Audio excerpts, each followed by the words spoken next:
consciousness comes from knowledge. Knowledge equals power. And I'm going with the Greek. Neutral, neutron, neuter of protos. The neutron was named after neuter of protos and the proton. So that's neutron and proton. That's your nuclear. Why? So you have your solar system that we know of. We have 8 planets. Now I know there are moons and dwarf planets, but of fundamentally 8 planets, that resembles the oxygen atom, and we breathe oxygen. You have your sun, that's the nucleus, and then you have your X factor, which are the eggs around it, or the planets. There's 8 of those. Space equals X, or the womb, which decays. Nuclear, that's the Y, and the Y decays into X. It's hermaphroditic. The males in nature are heterogametic. They have the X and Y gametes. Okay, the unified field, the Higgs field. Okay, you have 2 axes, the X and Y axis. All right, you have square, which is space. Okay, this is the area.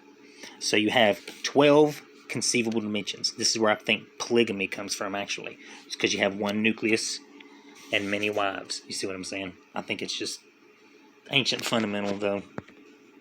So you have your nuclear core of your brain, and you have 8 lobes, okay? Your cerebral cortex, the area of your brain, the Higgs field, the universe at a focal point, is an 8-lobed brain, okay? This is the 8 in the area, the 8, and the 8. All right, now I'm just going to explain something here. Okay, well, let's see. So you have the 12 conceivable dimensions, all right? Philosophy is a female aspect from the heart, okay? It explains why. It's fundamental, observational explanations, okay? Science is why, how. That's the male brain, the male ego, you know, with the numbers, okay? The superficial way of viewing the world, okay? Now I'm explaining that. See, say you don't know you have a bottle with liquid in it. You just have these numbers. Now, unless you know fundamentally you're dealing with a bottle with a volume of fluid in it, you're not going to know what any of these numbers mean. You see what I'm saying? That's what we have with the science. What we do know is what they've given us and us to understand in a fundamental way. But we don't understand where the numbers go. But if we understand these fundamentals, because there's a certain point where the numbers can explain how, but they just can't explain why. They just can't explain why. Because you have to understand why the numbers are. You see what I'm saying? You have to understand fundamentally what you're dealing with. Now, in this situation, you're literally dealing with X and Y, the nuclear and electric, or alpha, beta, and omega. I mean, that just covers everything. It covers everything in nature, literally. Okay? See, females, I'm not trying to be sexist or anything. Females tend to be more emotional. You know, they tend to have, they think with their hearts. I mean, they're smart. Yeah, I'm saying even if a man and a woman are the exact same enlightenment or just as intelligent as each other, she's probably still got more heart than he's got. You know what I'm saying? The females, you know, just have more heart. They don't have their heads up their asses in most cases. No, I'm not trying to kiss anybody's ass or hate on anybody. I'm just saying fundamentally, okay?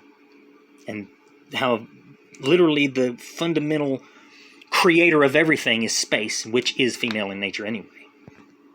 Of course, when you have a 4-chambered heart, and then you have 8 lobes of your brain, you have 12, which are the 12 conceivable dimensions. We are technically the 12th dimension. See, science has found a multidimensional universe technically in our brain, okay? The 11 dimensions. The 12th one is the fundamental universe and us, how we connect with everything else. I mean, numbers may be superficial. They've given, but that doesn't mean they're not important.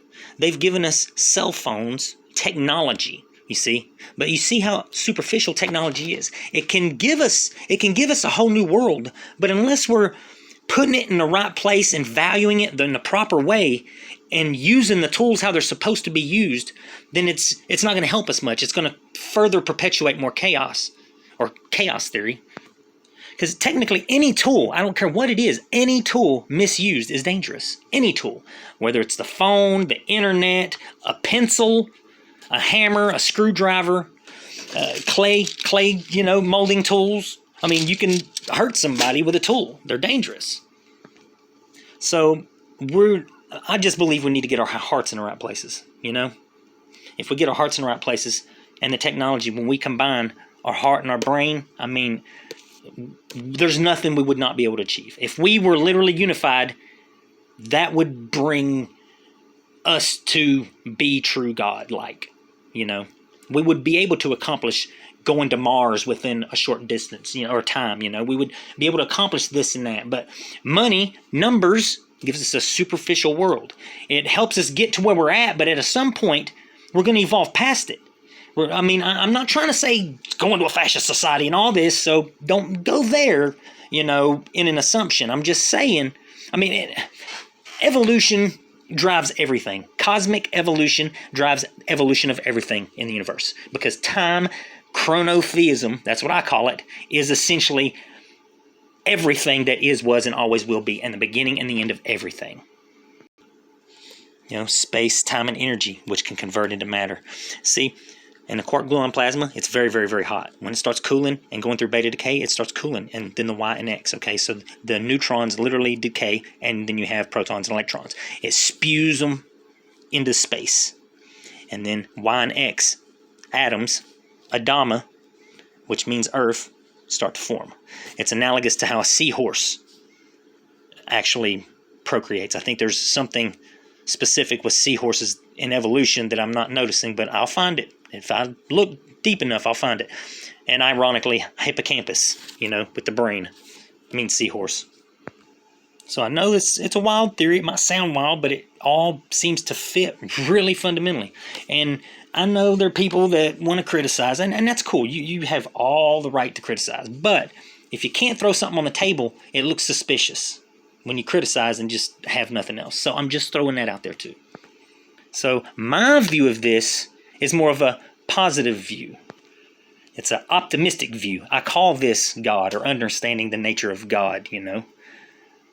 See, if, like I was saying with religion and atheistic, you get realistic. Believers have half of it and don't have the other half. Then they don't have half, and then they do have half. And when you go right to the middle and say, well, I'm going to try to look at this from a rational point of view, realistically. And it makes sense, you know.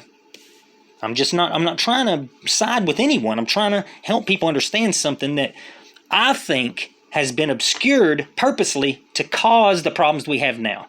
The chaos and the misunderstandings and the instincts in us telling us something's just not right, and we're taking that fear out on each other, and it just perpetuates more spending and change and fear. And, you know, I understand evolution. We got to adapt socially if we're going to survive. But the way it's being done, I think, is just being perverted.